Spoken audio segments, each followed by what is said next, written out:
You'll have a lot of bad language to edit out. Don't worry. That's the way it goes. To do a lot of bleeping.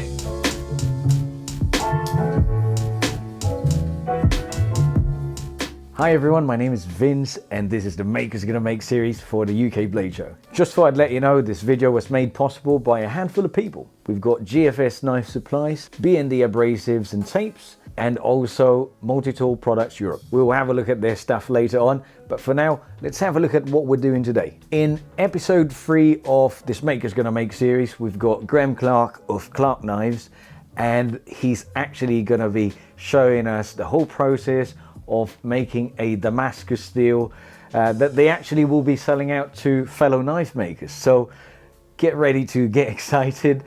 We'll be showing you, and I'll let Graham do all the rest of the talking. You'll have a lot of bad language to edit out. Don't worry. That's the way it goes. To do a lot of bleeping. So you grow up in Essex and you go to school in Essex and you get, your language ain't great. So then I goes to work in London. But it was in the old Royal Woolwich Arsenal. Again, it was the post-war era. It was totally mad with guys who'd been through the Second War, and language was absolutely appalling.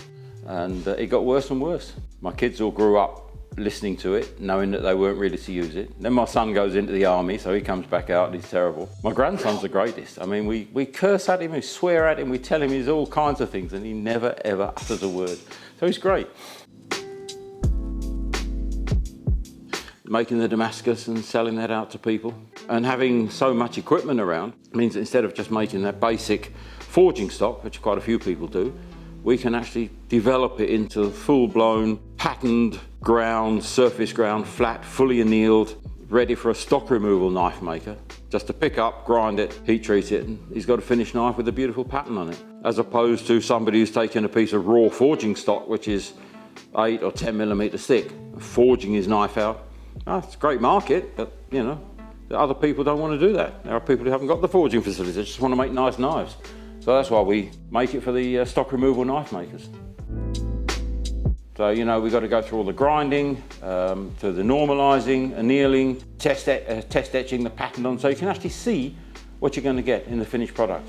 And we also run a heat treatment service, of course. And people who do buy Damascus from us, they get a discount on the heat treatment when they send it back. Well, I'm glad you brought that point up, because two people said to us, it's nice, but it's a bit expensive. But yeah, it is. And you've hit the nail right on the head. It is time consuming. We can spend a long time getting a piece of material up into the condition of that piece that you're looking at there. And if we don't charge a reasonable amount for it, we won't be here next month or the month after to make another piece. So it's just horses for courses. Well, there we got, on the bench there, 2 stacks of steel. And as you can see, this one's got black paint on the end of it, and on the side, and that one hasn't. And that's there for a very good reason. They're 2 different steels. One of them is 1080, plain carbon steel, and the other one is your 15N20, your nickel bearing steel. And that's what we're going to layer those up today and forge them into a billet, go through all the stages right up to the point where we can send it out to a client, and it's got all the properties he needs. And the quality assurance is there. We know it's sound, and you know, we put a guarantee to our work. You want a decent quality piece of material. We know the quality's there. Plus the fact I've got 50 years experience as a metallurgist. And most of that time heat treating metal for other people, running commercial and industrial heat treatment plants. And that was after I'd been to university and got a degree in metallurgy. So it's just a case of knowing the knowledge is there. So basically, that lot there is enough to make 1 piece of Damascus. And what we need to do is clean all those up. Now the most important thing is, this is the steel as it's come from the steelworks. It's got grease on it, bits of grit and grime on it, and some of that's come from our workshop, some is on there. It's all the same. You think it's fairly clean when you get it, but that surface is dirty. Hold on for a minute. I just thought I'd emphasize and highlight that that's a fantastic point by Graham. I have a little bit of background about surface adhesion, so I thought I'd share my insights on this. I've not just heard about it, I've done the test myself in lab conditions, so I know for a fact that you would get superior adhesion. Even in forge welding, you'd be able to do it even with, obviously with the similar materials, if you Clean-Abrade-Clean. Now, you're probably wondering, why can I not just abrade it if I'm going to be cleaning it later on anyway? The whole reason behind it, the simplest explanation I can think of, is that if you abrade without removing all the surface contaminants, talking about the grease, the grime and all the dust and all the excess things that are not supposed to be on that surface, you're just going to abrade it into the surface. So make sure, Clean-Abrade-Clean. I can guarantee you'll get a much better adhesion between the similar materials, and hopefully that works for you. And if you find that helpful, please don't forget to comment below, give it a go, let us know what you think. Back to you, Graham. So the first thing we've done, you can probably see on there, the black paint and the black marks tell me that's one type of steel. So what we've got to do is clean all these faces up, because these are going to weld together. We're going to take one of those and then put one of those on top, another one of those, and that makes our layers. But if I try to weld that lot together like that, it's not going to stick. It's not going to stick very well, and it may well give me problems further down the track, and that's what I don't want. So we're going to clean those surfaces so all the surface contaminants are gone. So it's cleaning and assembling, it's welding it together, it's forging it out into a piece. That we then repeat a couple of times till we get where we want to. Then we put a pattern on it, and then from the pattern we then take it and finish it, grind it, and reveal that pattern to somebody who wants to buy it.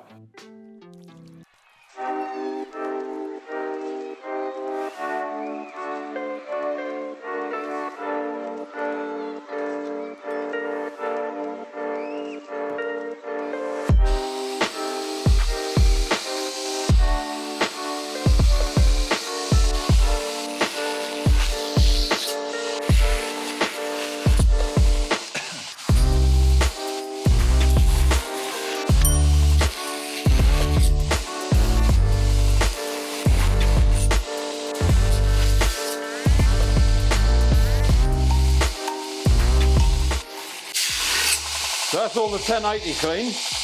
Now, I'm certainly not going to risk mixing them up. So I'm going to take those back and go and bring the 15N20 and do the same.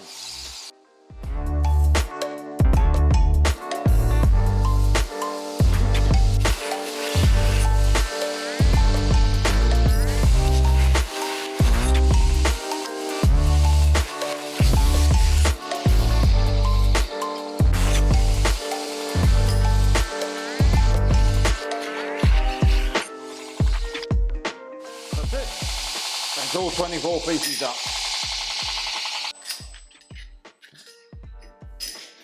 So the next thing, Vince, is we now got to assemble this lot and make it into a stack ready to weld up and make a nice billet of Damascus. So we've got everything clean.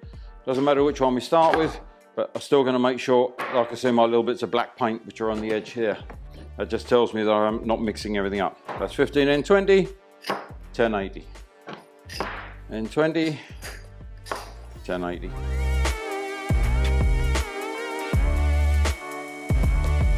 So you can see the stack there. You can see that I had all the ends of the 1080 painted black, and you can see now we've got a nice little pedestrian crossing on each end of the billet. Very quickly, I thought I'd share with you, talking about carbon steels and other knife making supplies, our video is mainly sponsored by GFS Knife Supplies. They are a one-stop shop for all your knife making needs, with super fast worldwide delivery that you can order directly from your mobile phone. You can go to their website and buy everything, including the most popular carbon steels for knife making, abrasive belts like the Cubitron 2, Trizax and shredders, some brand new game-changing heat treatment tools and consumables. and some really unique handle materials, including stabilized wood, G10 liners, and many more. All the links are in the description below to help you navigate through their wonderful website, so go ahead and click on them now. So what we're going to do now is weld the corners up, so that when we weld this together, we've got to keep the air out, as much air out as we can from between the layers, to stop it oxidizing prior to welding it. So we're going to clamp them up very tightly, weld the corners together and the edges to make sure they don't come apart. Put a nice big bar welded on one end so that we can hold it without burning hands and without having to use a pair of tongs, which makes life much easier. And then we can start thinking about welding it together.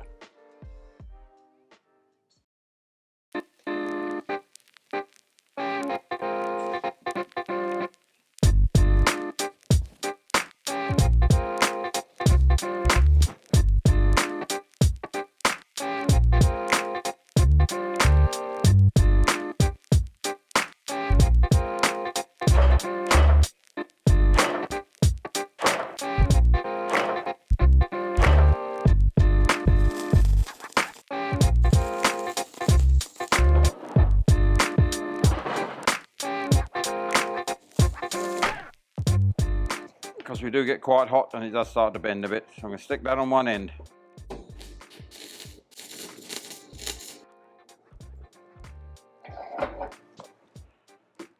That's it. All nicely welded up. I'm just going to wait for that to cool down a little bit. I'm going to just grind off some of the excesses of the welding. I said to you, my welding is not great, but I'm lucky and I've got sons and grandsons who are both great welders, so they normally help me out with this one. Okay. Follow Clarke Knives, links are in the description below. Click our sponsors links because they help us in making more new videos like this. And more important than anything, support your local knife maker.